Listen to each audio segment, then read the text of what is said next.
tal? ¿Cómo estás? Sea bienvenido a su programa Desde tu Mirada, 6:05 y está escuchando el 1040 de amplitud modulada. Radio Mujer, el sexto sentido de la radio, llegando a usted también a través del 1530 de amplitud modulada y del 95.1 de FM en Austin, Texas.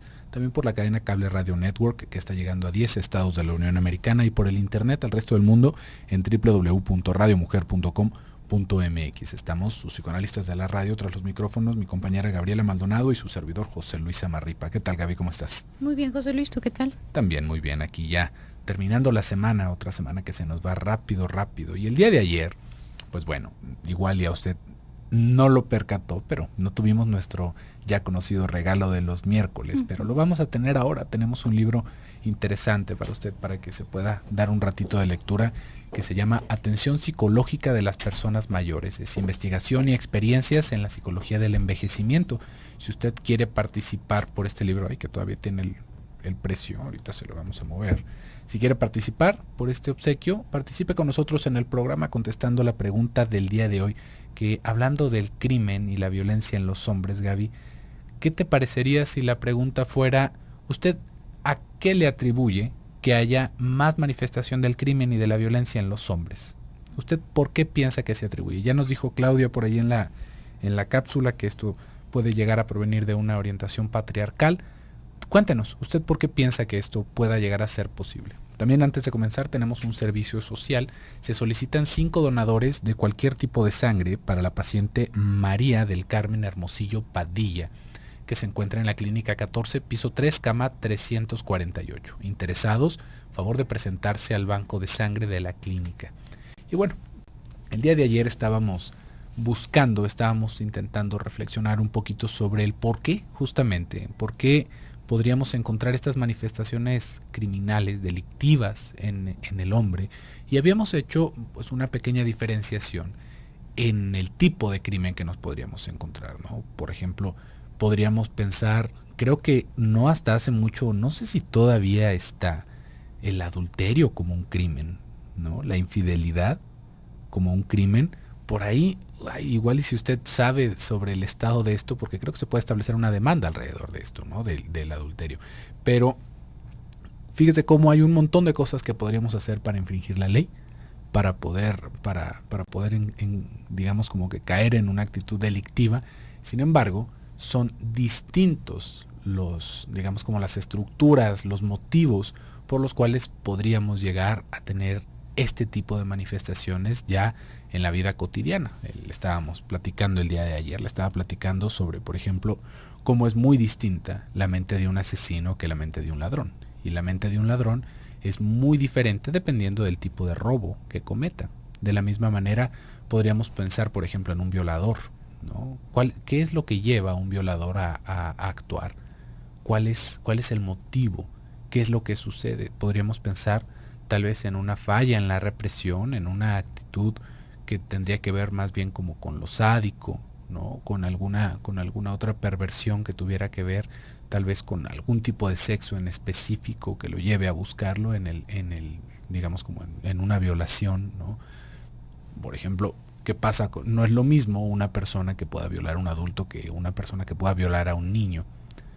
Por lo general son conductas muy distintas que no van rodeadas de las mismas manifestaciones. Por ejemplo, es más común que una persona que abusa de niños no utilice la violencia, sino que es más como un aspecto seductor de su personalidad, que intente engatusar a los niños, que busque confundirlos de esta manera y atraerlos hacia su persona, sin necesidad de que haya un abuso en la violencia.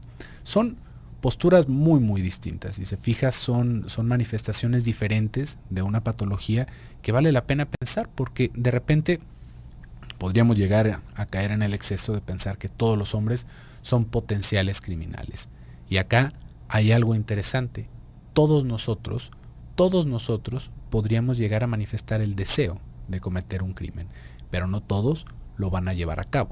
No todas las personas que se vean en una, digamos, como en una situación en la cual puedan quitarle la vida a otro, lo van a hacer.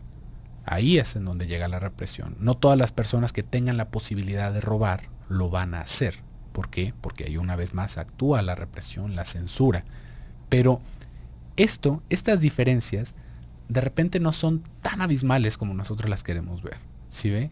Hay cosas como muy sutiles dentro de la formación, que lo estábamos hablando el día de ayer. ¿Qué pasa con esto de educarnos? No es que hay que educarnos para no ser criminales, pero nos habíamos quedado con un tema por ahí colgando.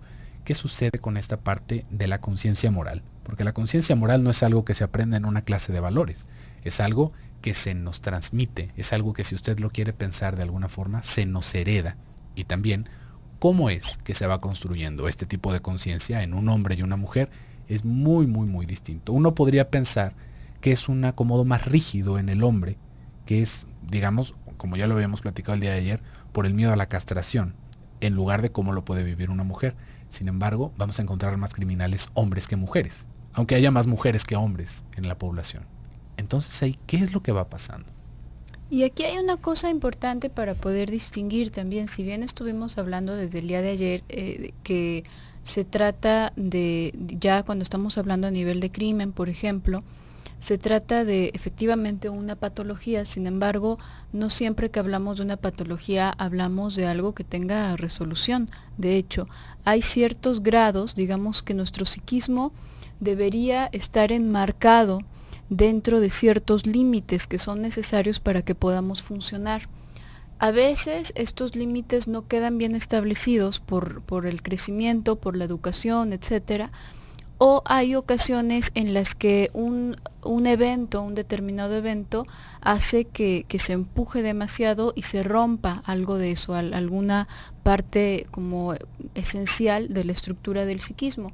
Sin embargo, se pueden hacer modificaciones dentro de eso, se puede ya sea ir construyendo o ir reconstruyendo dentro de un determinado psiquismo. Sin embargo, hay otras barreras demasiado esenciales, demasiado básicas, que una vez que se traspasan esas barreras, digamos que se va deteriorando el aparato psíquico a tal grado que ya está en un punto de no regreso.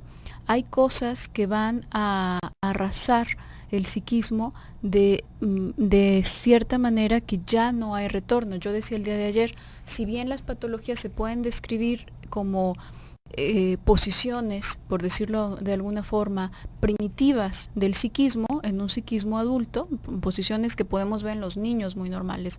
Un niño puede tender a morder, puede tender a rasguñar, puede desear de repente cuando se enoja con un hermano, con un compañero, lo que sea, que se muera, ¿no? Que desaparezca, tirarlo a la basura, hacer algo. Pero no tiene la capacidad para hacerlo. Un adulto, vamos a pensar en un adulto que está en una condición bastante enfermiza, puede tener el mismo impulso todavía de atacar a alguien.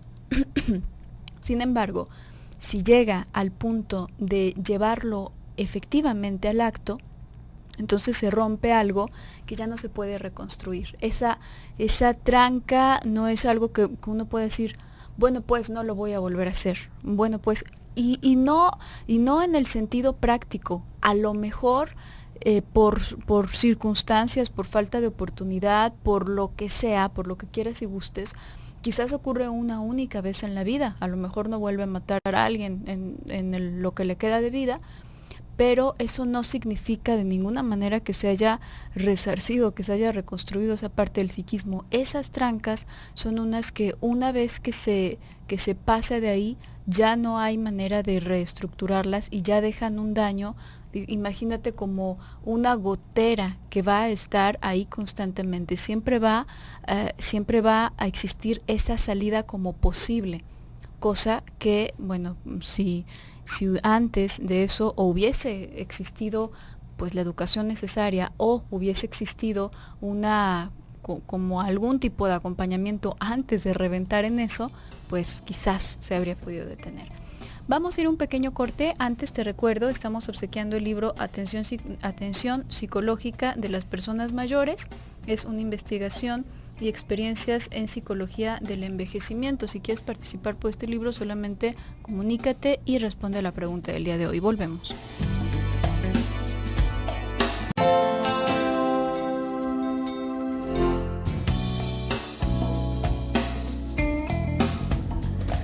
estamos de vuelta en su programa Desde tu Mirada y le recuerdo que tenemos un libro el día de hoy, Atención Psicológica para las Personas Mayores, Investigación y Experiencias en Psicología del Envejecimiento de Fernando Quintanar. Lo único que tiene que hacer es participar con nosotros en el programa contestándonos la pregunta del día de hoy. ¿Usted por qué cree que haya más incidencia en el crimen y en la violencia en los hombres que en las mujeres? Ya con eso usted va a estar participando. Y estábamos hablando antes del bloque comercial. ¿Qué pasa con esto de la conciencia moral? ¿No? ¿Cómo es esto? ¿Por qué es que hay personas que crecen como criminales y que no necesariamente para crecer como un criminal uno tendría que ver este tipo de manifestaciones? Bueno, es que lo golpeaban cuando era pequeño, creció en una casa llena de carencias, tuvo que salir adelante con los pocos medios que tenía y uno de los medios fue robar y por lo tanto, pues entonces se hizo un ladrón o se hizo un criminal. Hay personas que nacen en un ambiente bastante frondoso, ¿no? Bastante frondoso en recursos, acompañados. Tal vez podríamos pensar que con una familia estable, ¿no? Al menos exteriormente podríamos ver eso, ¿no? Con un ambiente pues tranquilo, sin mucha preocupación, y se crece y se hace un criminal, ¿no? Ay, ¿qué pasó? ¿Qué pasó con todo eso?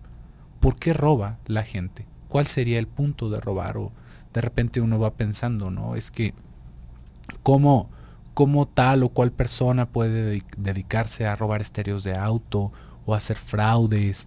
¿Qué pasa? ¿Realmente es porque están en necesidad? Estamos acá alejándonos justamente de este como pensamiento romántico y miserable realmente de la película, de la novela de Víctor Hugo de Los Miserables, ¿no? En donde a Jean Valjean lo meten a la cárcel por robarse un pan porque literalmente está muriendo de hambre, ¿no? Es algo como muy romantizado el ver este tipo de cosas alrededor del crimen, ¿no? Porque es que no tenía otra manera. Y de repente podemos ver que hay personas que hacen una vida bastante productiva aún sin educación, aún sin los recursos. ¿Por qué? Por el sudor de su espalda y de su frente, ¿no? Porque pueden ir buscando oportunidades de trabajo y que les da la cabeza, les da, digamos, como que la pulsión más para trabajar, aunque sea por poco dinero, tal vez uno podría pensar, que por robar, ¿no? ¿Qué pasa ahí? ¿Cuál sería la diferencia? Y es que en este tipo de circunstancias justamente tendríamos que pensar en cómo fue que se construyó esta conciencia moral. No necesariamente vamos a decir, bueno, es que entonces si era un padre ladrón, va a ser un hijo ladrón, porque ahí también nos vamos a encontrar con que hay padres muy honestos que tienen hijos ladrones, y también nos vamos a encontrar con padres muy ladrones que tienen hijos muy honestos. Ahí, ¿qué pasa? Realmente no es algo que nosotros podamos identificar o que podamos, digamos, poner bajo un microscopio y decir, es esto lo que está generando una conducta como tal, ¿no? Como criminal. Pero son muchas manifestaciones, son muchas cosas que van haciendo un total en el cual la gente opta por el crimen. Y opta por el crimen, ¿por qué? Por el infringir la ley, podríamos pensarlo. ¿Sí ve? Fuera de Jean Valjean, que estaba muriendo de hambre y tomó un pan y lo metieron a la cárcel por eso, vamos a encontrar en una generalidad que las personas que roban no es por una necesidad imperiosa, sino justamente por brincarse la ley, justamente por transgredir, por hacerlo de una manera fácil, por hacer dinero de una manera sencilla a sus ojos. ¿Usted qué cree que sea más fácil, por ejemplo, trabajar, no sé, repartiendo volantes si usted gusta, o robar una tienda a mano armada? ¿Qué será más fácil? Pues definitivamente uno podría decir, bueno, pues dar volantes, ¿no? Entonces, ¿qué pasa con esas personas? ¿Por qué se empujan? ¿Por qué se ven en esa situación en la cual la mejor opción es hacerlo de esa manera? Y de esa manera, incurriendo en la violencia. Pues bueno, ahí estamos viendo, como en un crisol, ¿no? Como ahora sí bajo un microscopio, toda una puesta en escena de la pulsión, del deseo inconsciente de estas personas, de lastimar, ¿sí ve? De herir a las demás personas, de infringir la ley y salir impunes alrededor de esto. No tanto el dinero. El dinero se va a acabar. Y el estilo de hacerlo, el pensar que se le quitó su patrimonio, que se le pudo haber quitado la vida a alguien, que se pudo haber quitado su salud, ese tipo de cosas es justamente lo que acaba girando alrededor de la escena criminal. Si se fija, De repente podemos escuchar, ¿no?, en este tipo de programas de detectives o lo demás, que lo primero que se busca es una intención, ¿no?, que se busca un motivo para el cual se haya hecho un crimen. Y justamente el motivo no necesariamente tiene que ver con la cuestión económica, sino con, ahora sí, si lo podemos ver desde el inconsciente, con el darle rienda suelta a la pulsión, con el encontrarse en una situación en donde todo se vale, ¿sí ve?, en donde yo voy a hacer a mí lo que me da la gana, porque puedo. Eso es lo que se está poniendo en escena en un crimen. El querer hacer lo que uno quiera. ¿No le ha pasado a usted? Por eso es que le decía que todos tenemos por ahí digamos, como venita psicópata, pero la reprimimos. Nos podemos detener. ¿No le han dado de repente ganas a usted de decir, ay, qué padre, ahorita me paso el alto y voy a llegar más rápido, pero no lo hace, ¿no? O de que de repente tiene algún dinero cerca, usted dice, nadie sabría que fui yo, pero no lo hace, ¿sí ve? Porque no es la cuestión del dinero, sino que es brincarse la ley, brincarse la tranca y hacer lo que uno quiera porque quiere. Ahí es en donde está la falla principal en este tipo de aparatos psíquicos, en donde se comete un crimen. No la necesidad, sino el hecho de no encontrar el límite entre el otro y lo mío. Sí, que puede ser como ese goce perso, ¿no? Precisamente, que disfrute poder hacerlo y sin que nadie se dé cuenta, que disfrute poder beneficiarme a costa de alguien más, ¿no? Y creo que aquí sería importante, y por supuesto que habrá muchas más ramificaciones, pero sí se me ocurre poder distinguir entre dos posibles vertientes tratando de indagar en esta clase de mentes que pueden ser como explosivas, que pueden ser violentas o que pueden ser criminales.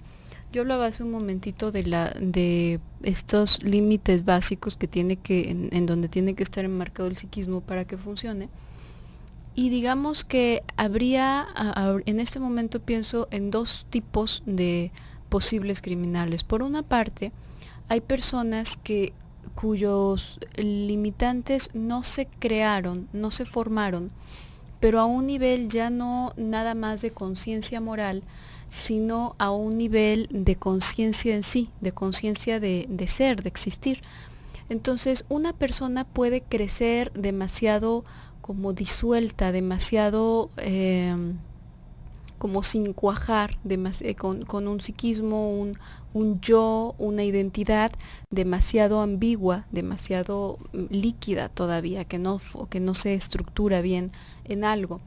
Y este tipo de personalidades no tienen mucha capacidad para poder expresarse, para poder tramitar absolutamente nada. Digamos que todos los impulsos que vienen de afuera y también los que vienen de adentro, nosotros usualmente lo tramitamos con palabras. Por ejemplo, podemos decir, el simple hecho de fantasear, yo podría tomar eso y nadie sé, pero nada más lo fantaseaste. Ese hecho de fantasearlo, el hecho de hablar, el simple proceso inmediato prácticamente para todos, de poner algo en palabras, de poner una idea en palabras, ya lo hace, le hace como una especie de proceso de digestión a la pulsión.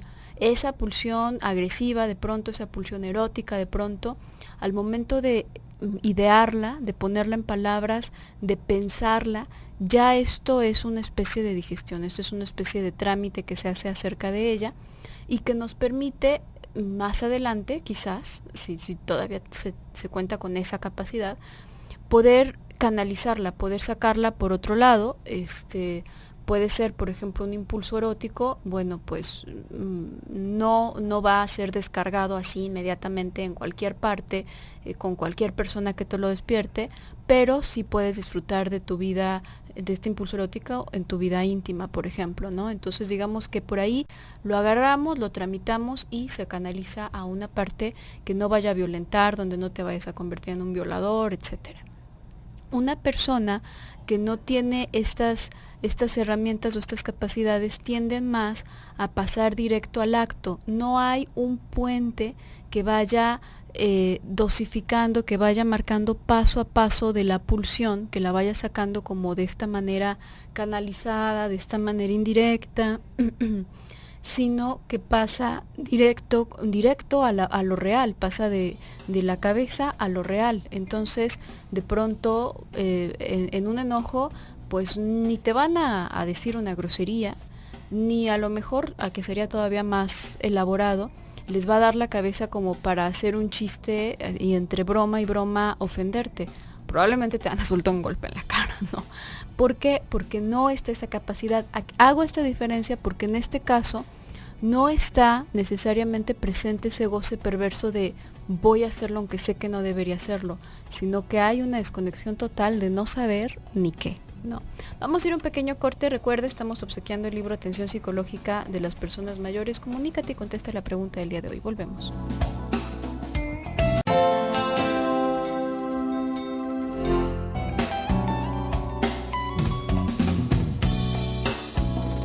Estamos de regreso en su programa Desde tu Mirada y estamos hablando el día de hoy sobre el crimen y la violencia en los hombres, ¿no? Desde los hombres principalmente.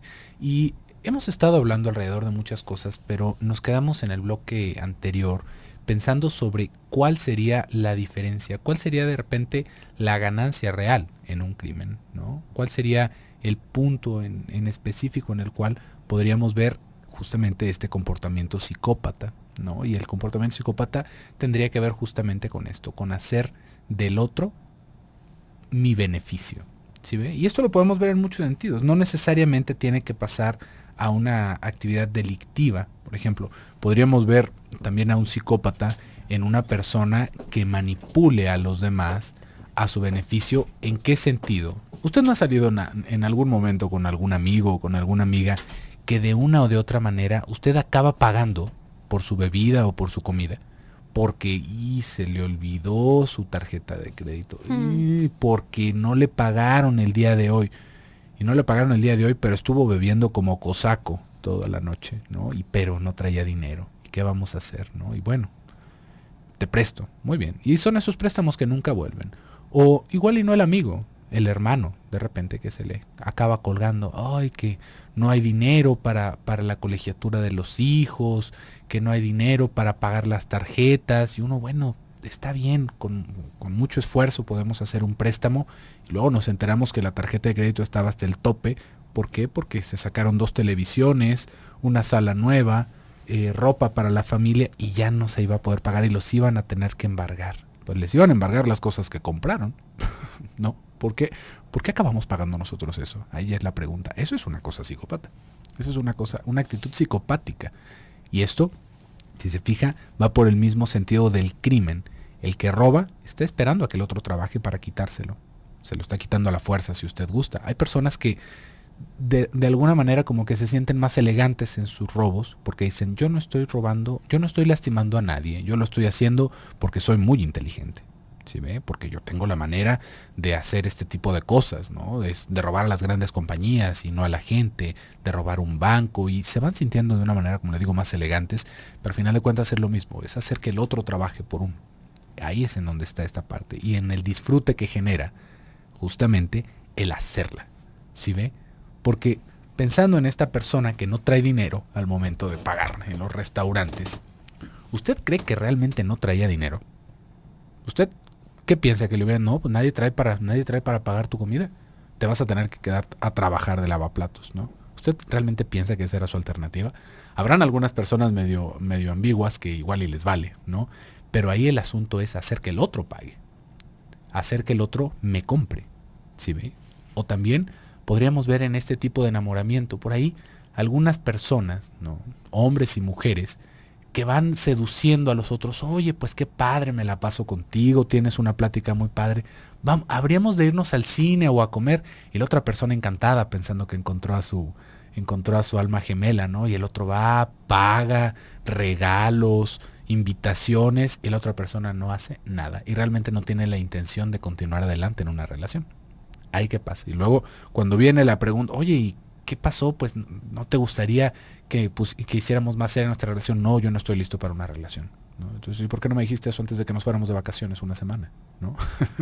¿Qué es lo que pasa? Es justamente esto, es el utilizar a la otra persona, es el darle este vuelco a la tortilla para que a mí me favorezca. No tanto por el dinero en sí, ¿sí ve? Porque luego nos podremos poner a pensar, ¿no? Esas personas que igual y si usted vive en una ciudad le ha tocado la desgracia de que le den un cristalazo a su carro o le roben su carro, ¿no? Vamos poniéndolo en cortito, que le rompan el cristal y que le saquen su estéreo, que le saquen una mochila o una bolsa, ¿no? Uno podría decir, bueno, ¿cuánto dinero se puede cargar? ¿No? Que traería 200 pesos, 500 pesos si usted gusta. Imagínese que le robaron su estéreo. Usted perdió 1,000 pesos en su estéreo, 1,500 pesos si quiere. Más el cristal, más el tiempo que se va a quedar sin su vehículo. Y esta persona, usted piensa que lo va a poner en 1,000 pesos. No es tan nuevo y es robado aparte. ¿Cuánto cree que le vayan a dar por eso? ¿100 pesos? ¿200 pesos? Fíjese ahí cómo está este vuelco, en donde el otro, por 200 pesos, genera un daño muchísimo mayor. Y esto no es como decir, es que ya no tuve alternativa, ¿sí ve? Sino que es en un impulso, en la necesidad de querer 200, 300 pesos, lo que sea que pueda sacar. Y no me importa que le pase encima a nadie. No me importa lo que haya tenido que trabajar la otra persona por eso. No me importa la desgracia que le vaya a poner a la otra persona. Porque imagínese que no tiene dinero para ponerle el cristal en ese momento a su carro. No lo va a andar manejando así. Se va a quedar sin carro y esto le va a traer un sinfín de penurias. Ahí es en donde está este asunto. ¿Sí ve? Primero yo antes que nadie, y no me importa si le paso encima a los demás. Por supuesto que hay grados de perversión, ¿no? Hay personas que lo hacen de una manera muy sutil, que de repente podemos ver que nunca regresan el cambio, que son personas que les encargamos algo y siempre se quedan con lo que sobró. Este tipo de cosas, por supuesto que van por el mismo camino, pero siguen siendo una parte psicopática. A menor escala, si usted gusta, sí, pero ahí está también abierta la puerta, la posibilidad de que esta persona siga haciéndolo, que ahora sí vaya a caer en una actitud delictiva en donde dañe a mucha más gente alrededor. ¿Y esto cómo se genera? ¿De dónde salen estas ideas? De repente, Gaby, nos dicen mucho, es que qué tan mal está que mi hijo o que mi hija siga durmiendo en nuestra cama. Y mire, no es por asustarlo, pero adivine que justamente ahí hay un límite, y es uno de los límites más importantes, y uno de los límites que puede abrir la puerta justamente para este tipo de cosas delictivas. Digo, no por hacerlo amarillista, pero es muy, muy importante esto, porque es la diferencia entre lo tuyo y lo mío.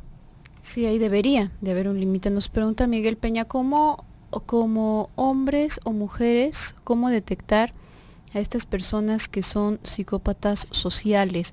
Bueno, la verdad es que sí, de pronto se requiere como ojo clínico para poder detectar, así como en primera instancia, pero básicamente pensaría, por ejemplo, en esto que tú hablabas del cristal, José Luis.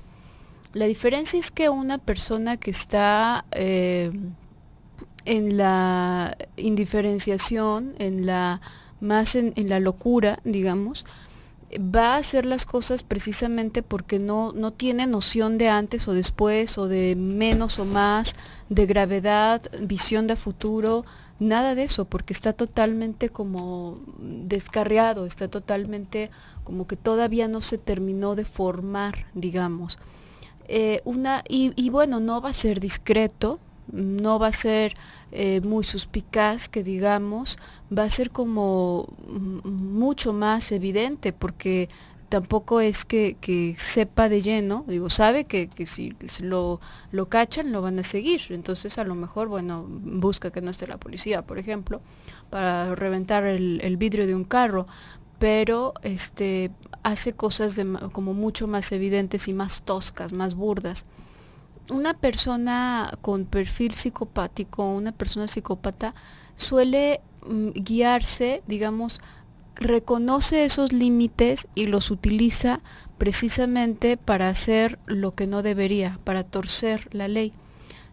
Incluso pueden ser personas que se dedican justamente a leyes, pueden ser personas que están en puestos políticos, que están en, digamos que no es que estén en un desconocimiento, sino que, por eso tú hablabas de esta parte como de elegancia, entre comillas, ¿no, José Luis? Digamos que, y de hecho tienen un tipo de pensamiento en donde aseguran para sí mismos y a veces para los demás ser más inteligentes que el resto, se sienten más inteligentes que el resto de las personas. Mira nada más todos esos torpes haciendo fila para dar vuelta, pues yo me pongo en segunda fila y doy vuelta y soy el primero, ¿no? Seguro que es porque soy más listo. Sí, probablemente a nadie más se le habría ocurrido. Pues claro que se le puede ocurrir hasta a un mocoso, eso es lo que se le ocurriría a un mocoso. La gran diferencia es que todas esas personas que estamos haciendo fila, bueno, pues es precisamente porque sabes que no debes, que si haces eso vas a obstruir a alguien más, etcétera, etcétera, etcétera. Sin embargo, está acá un pensamiento como si hubiesen descubierto el hilo negro, como si tuviesen el secreto del goce en sus manos, y de alguna manera es como una actitud retadora y una actitud como de burla hacia los demás. Los demás son como torpes, los demás son como menos, ¿no?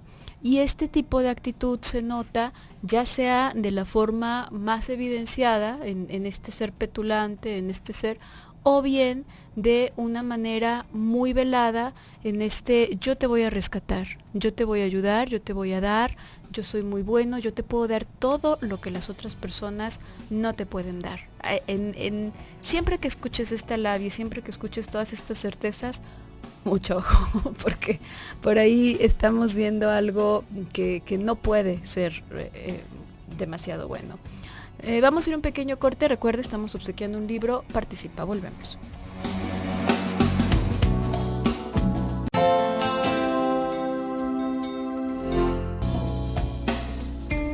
Estamos de regreso en su programa Desde tu Mirada y es el último bloque del programa del día de hoy. Antes que nada, déjeme le recuerdo que ya dentro de poco viene el evento del poder de sentirse bien, el poder de sentirte bien. Es un evento para aprender nuevos hábitos saludables y mejorar nuestro estilo de vida. Van a haber conferencias como la gastritis nerviosa del Dr. Gilberto Priego, la conquista del cáncer del Dr. Gilberto Morgan, Mañana sin falta y cómo adoptar hábitos saludables de forma permanente de Alberto Rivera, cómo prevenir y vivir con diabetes.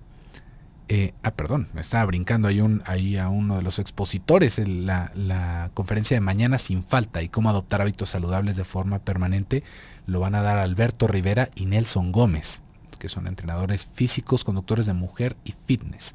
Y también va a estar cómo prevenir y vivir con diabetes, de la doctora Estrella Calderón, y Yo estoy bien, tú estás bien, de Blanca Mercado. Así que prepárese, lo vamos a esperar este sábado 6 de julio a las 9:30 de la mañana en el Salón de Eventos Expo Guadalajara. La entrada es totalmente gratuita.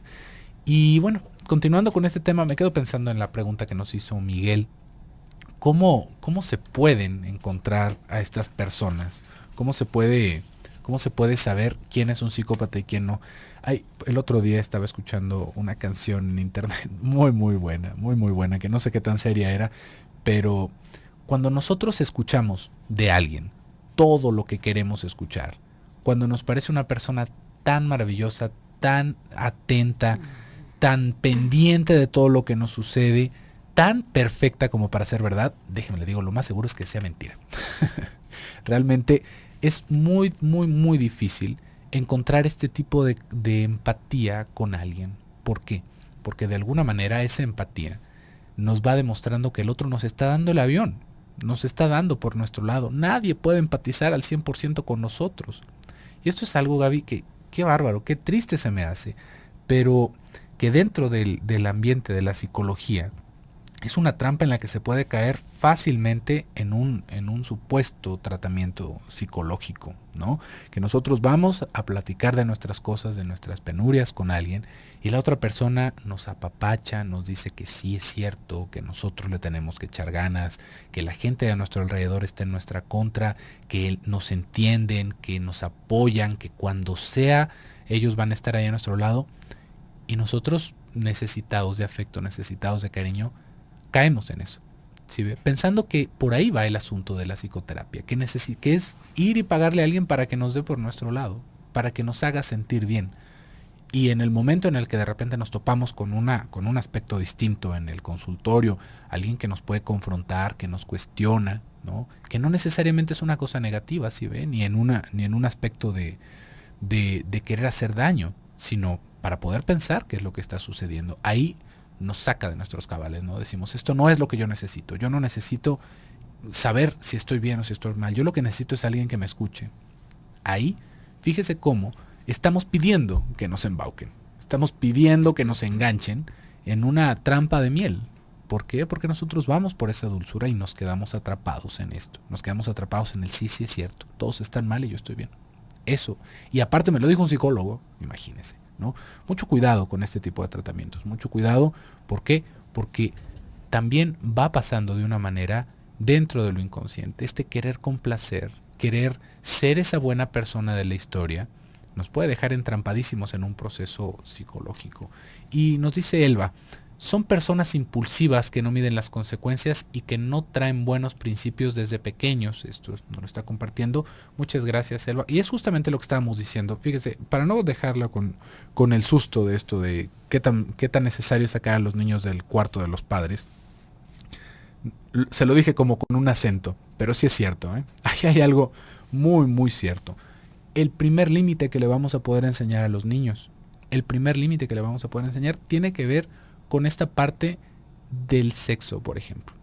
De que los niños y las niñas son distintos. Eso sería lo primero.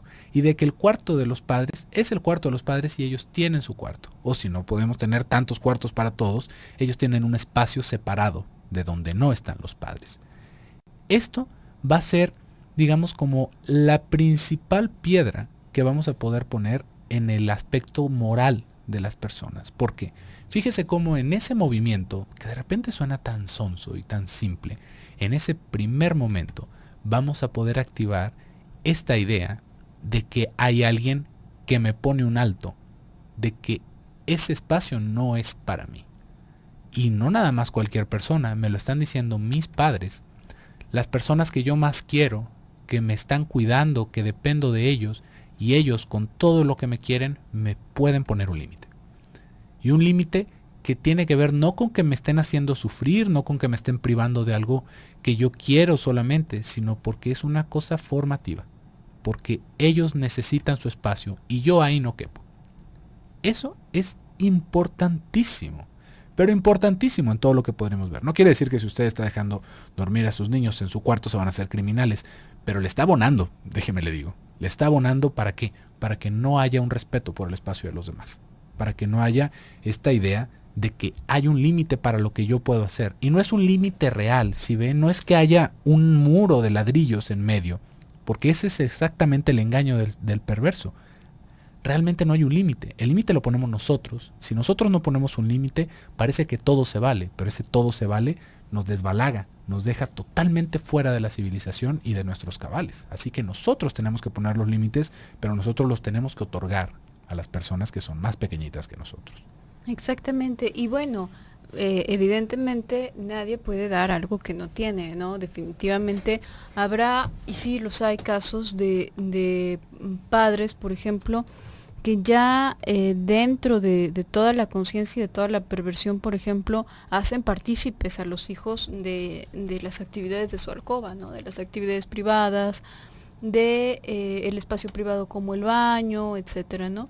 Personas que todavía puede tener el hijo, la hija, ya 12, 15, 16 años y siguen durmiendo juntos, a veces hasta se siguen bañando juntos, etcétera. Por supuesto que ahí, más que alegar cualquier tipo de ignorancia acerca de la situación, claro que hay todo un goce perverso, ¿no? A veces velado, a veces más explícito, pero ahí hay un goce perverso que, bueno, pues está por demás decir que arrasa con la cabeza de la persona que esté sufriéndolo, ¿no? Que esté padeciéndolo. Por otra parte, habrá personas que no tienen claros estos límites, verdaderamente están más bien en una desconexión, y en este como acartonamiento y miedo de cómo se debe dirigir y cómo no se debe dirigir, de pronto ven ciertas actitudes en los hijos, por ejemplo, en los niños, que si ya se tocaron, que si ya fueron, que si ya hicieron, con algún otro niño en la escuela, o con algún primito, o con algún familiar, y pues se espantan muchísimo y quieren como tratar al niño, ¿no? Para que no vaya a crecer para hacerse un violador, o para que no vaya a crecer para hacerse algún tipo de pervertido, etcétera. Creo que lo más indicado es que pudiesen ese papá, esa mamá, más bien revisarse a sí mismos, porque finalmente los límites que tenemos todos son los que nos dieron, y tampoco es para achacarle y para decir que, bueno, si no tenemos límites es porque nuestros papás no nos los pusieron, porque finalmente esto, si bien por supuesto que constituye como las bases del psiquismo y también de la conciencia moral, llega un punto del partido en que nosotros mismos cobramos cierto grado de conciencia y decidimos. Un adulto ya no puede decir, bueno, lo que pasa es que como mi mamá me permitía dormir con ella hasta que yo estaba grandecito, pues entonces ahora yo le soy infiel a mi esposa con cuanta mujer puedo, porque yo me puedo meter al cuarto de cualquier mujer, ¿no? Bueno, aquí ya hay una parte de decisión. Recordemos lo que decíamos acerca de que, claro, estas patologías, estas conductas patológicas nos remiten a un comportamiento primitivo, a un comportamiento infantil en una persona adulta. Sin embargo, no es equivalente. No se trata nunca de pensar, bueno, lo que pasa es que es un niñito encerrado en el cuerpo de un adulto y que está haciendo estas cosas. No, un adulto ya tiene cierto grado de conciencia y de decisión, y eso es lo que lo hace moverse para un lado o para el otro. El día de hoy se nos ha terminado el tiempo. Antes de despedirnos, vamos a ver quién se lleva este libro. Se lo lleva Elba Rodríguez. Muchas felicidades, Elba. Y bueno, yo me despido por el día de hoy. Soy José Luis Amarripa. Yo soy Gabriela Maldonado. Nos escuchamos el día de mañana.